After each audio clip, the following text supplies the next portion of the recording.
Uma família de Ribeirão enfrenta dificuldades com o transporte público para um jovem com deficiência. Esse não é um caso isolado. São frequentes os problemas com os serviços de apoio que devem ser oferecidos pelo poder público. O Henrique tem 24 anos. Ele não enxerga, não anda e não fala. A mãe conta que o filho perdeu a visão após uma úlcera de córnea, que apareceu aos 3 meses de vida. Um ano depois, surgiu no outro olho. Ela também diz que ele nasceu bem, de uma gestação sem complicação. As fotos mostram uma criança saudável. Após tratamento nas vistas, começaram a aparecer doenças que não tinha e pioraram com uma paralisia cerebral. Ele não tem a menina dos olhos igual a gente tem, ele tem um buraco no lugar. O nariz dele, que era perfeito, está aberto.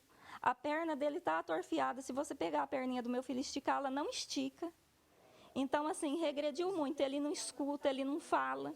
Ele é um menino totalmente comprometido. Tanto é que, segundo mesmo o lugar que eu levo ele para atender, para fazer fisioterapia, elas mesmas entendem que o Henrique precisa de acompanhamento 24 horas. A dificuldade de Elisandra agora é com o transporte público para levar o Henrique na fisioterapia.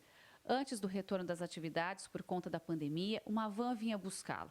Mas agora o município determinou que ela deve escolher entre essa van e o ônibus, mas ele precisa dos dois por conta de todas as atividades que tem durante a semana. Porque para levar ele para a fisioterapia, somente a van. Para levar para um dentista, também eu preciso da van. Para levar para o médico também. Já o ônibus me favorece na parte assim, eu preciso buscar um leite, eu consigo buscar. Eu levo ele. Geralmente, quando eu vou fazer alguma coisa assim que eu acho que vai demorar um pouco, eu tenho a minha mãe que mora com a minha irmã no Parque das Figueiras. Então, eu deixo ele com ela, eu saio daqui, levo ele lá, ele fica com ela até eu resolver as coisas. Aí eu venho, se eu preciso trazer alguma coisa, eu venho, eu trago, depois eu volto lá para buscar. E eles não querem me dar a gratuidade para andar com ele, porque quando eu estou sozinha, eu pago a minha passagem.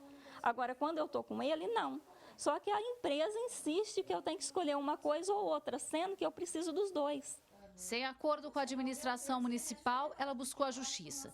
O advogado entrou com uma ação com pedido de liminar para a prefeitura oferecer os 2 meios de transporte. Esse posicionamento da prefeitura de dizer que ela tem que escolher entre a van ou o transporte público fere um direito constitucional dela de ir e vir, como também fere o entendimento da lei federal do Estatuto com Deficiente, na qual lhe garante o transporte público e gratuito. Então, uma lei municipal dessa não pode vir com entendimento diverso e ferir um direito dela que é federal, garantido pela Constituição, de ir e vir, e nem de ter o transporte público e gratuito ao deficiente, que é o caso do filho dela, e ferir esse direito. A especialista em direitos da pessoa com deficiência complementa essa questão.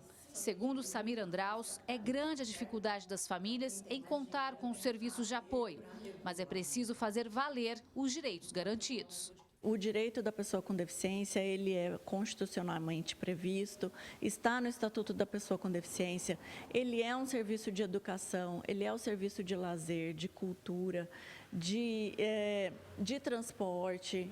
Então, a gente precisa ainda lutar muito para que a gente implemente tudo aquilo que está escrito em lei para o dia a dia do cidadão com pessoa com deficiência. Outro problema muito enfrentado é a falta de acessibilidade nas ruas de Ribeirão. As fotos mostram um ponto de ônibus que a mãe do Henrique desce frequentemente com a cadeira de rodas, que fica no Parque das Figueiras, na Avenida Luiz Galvão César. Falta rampa de acesso para deficientes no local. E, pelo contrário, tem escadas com degraus muito grandes. Nós precisamos ver a pessoa com deficiência não enquanto a sua deficiência, mas sim enquanto o entorno que está adaptado para aquela pessoa, porque quanto mais nós oferecermos de adaptação arquitetônica, adaptação humana para a pessoa com deficiência, menos ela vai necessitar de ajuda. Ela vai ter mais independência e vai ser um cidadão mais inserido em sociedade. Nós precisamos, evidentemente, de um planejamento maior do poder público e aí, então, a gente parte para as políticas públicas. A gente precisa estudar mais como elaborar essas políticas públicas para que elas possam atingir o maior número de pessoas possível. Gislene Lopes para o Jornal da Clube. A Secretaria da Assistência Social disse que a legislação vigente não permite cumulação de transporte público gratuito e utilização de van adaptada, salvo por determinação judicial. Sendo assim, a pasta cumprirá qualquer decisão judicial assim que for notificada. Em relação ao trecho da Avenida Luiz Galvão César, a Prefeitura disse que vai enviar uma equipe ao local para avaliar a questão e identificar uma solução para o problema apresentado.